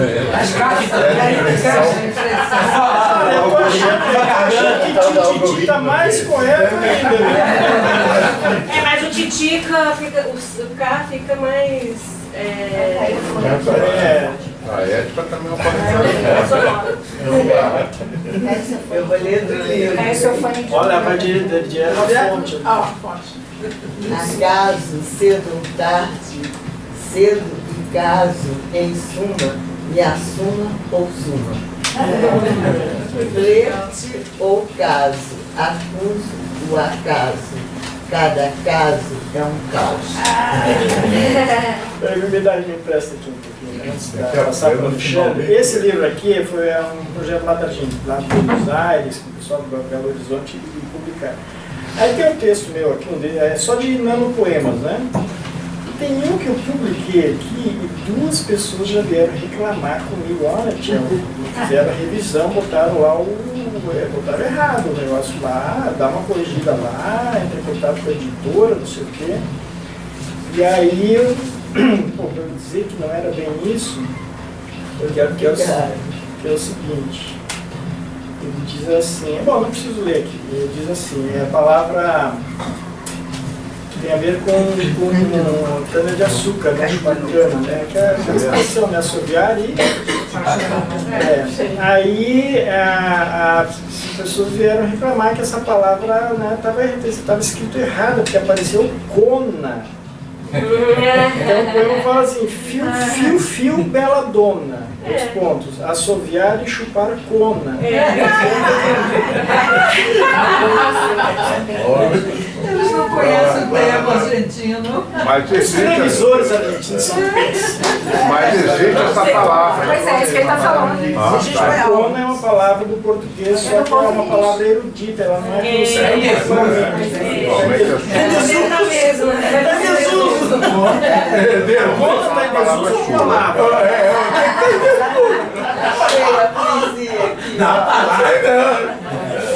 E o fio bela dona, assoviar e chupar cona. Os revisores. Como é francês? Como acorde. Ah, é? Isso, é. É mesmo de Fufu?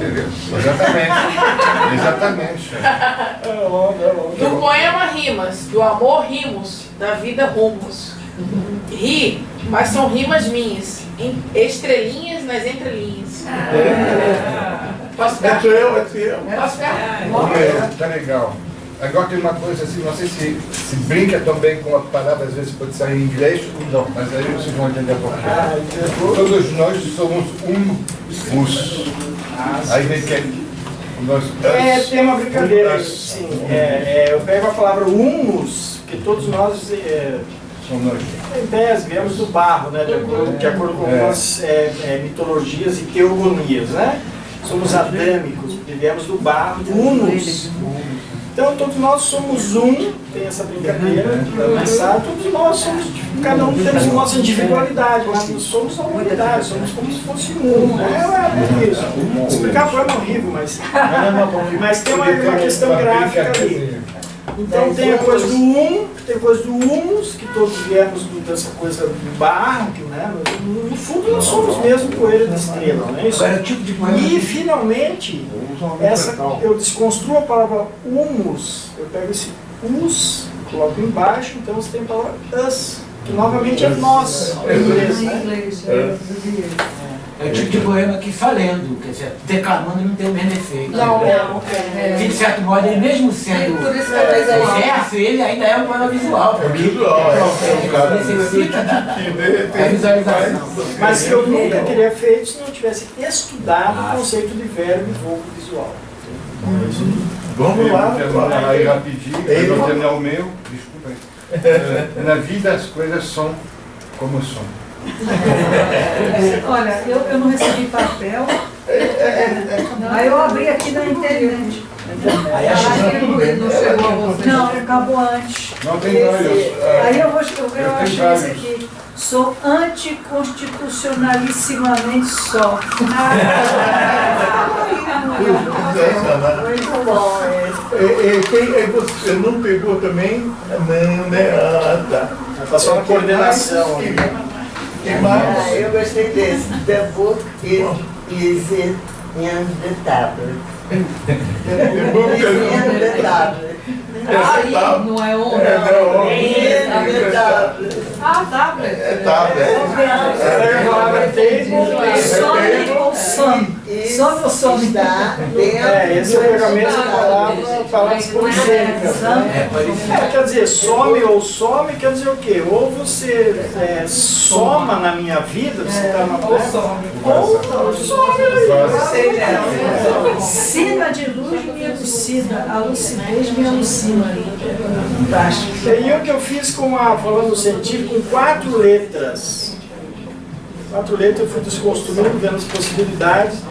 Que essa coisa do medo que algumas religiões, né, incutem, né, nos seus rebanhos lá.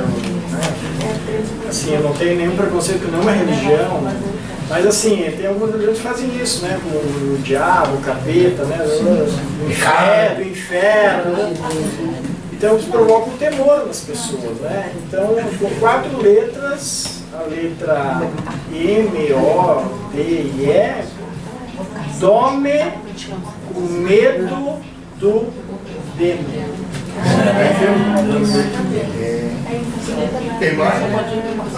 Mas olha, passou rápido a hora, mas a hora é uma hora. Gente, das 19 é muito bom. Olha, eu queria falar um poema concreto, vai ser de minha autoria, tá? Em homenagem. Em homenagem ao Cello, mas também, né? Ele é a seguinte forma: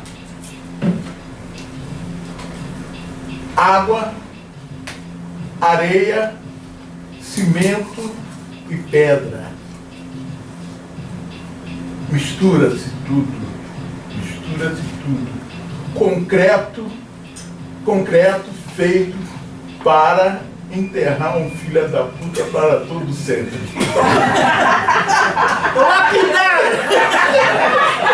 Poesia concreta! Não vai. Ela de moda. Lapidaram, né? Você sentiu o lapidar, né? Livrinho aí pra mim. Não tem gente, atenção, ó, vou aproveitar aqui, Alexandre. Agora eu estou, em vez de fazer reimpressões ou novas edições dos meus livros esgotados, meus 7 livros esgotados, estou convertendo tudo para e-books, né? Então, todos aqueles aqui que me mandarem lá no WhatsApp ou no Facebook, lá, algum e-mail, quero um livro, eu vou mandar este livro, a versão livro e-book, gratuitamente para vocês. Quem não é meu contato lá, bota no papel aí, alguma coisa, ou eu mando aqui para eles e... Solicitando... diga assim, quero. Vou botar com tudo, quero.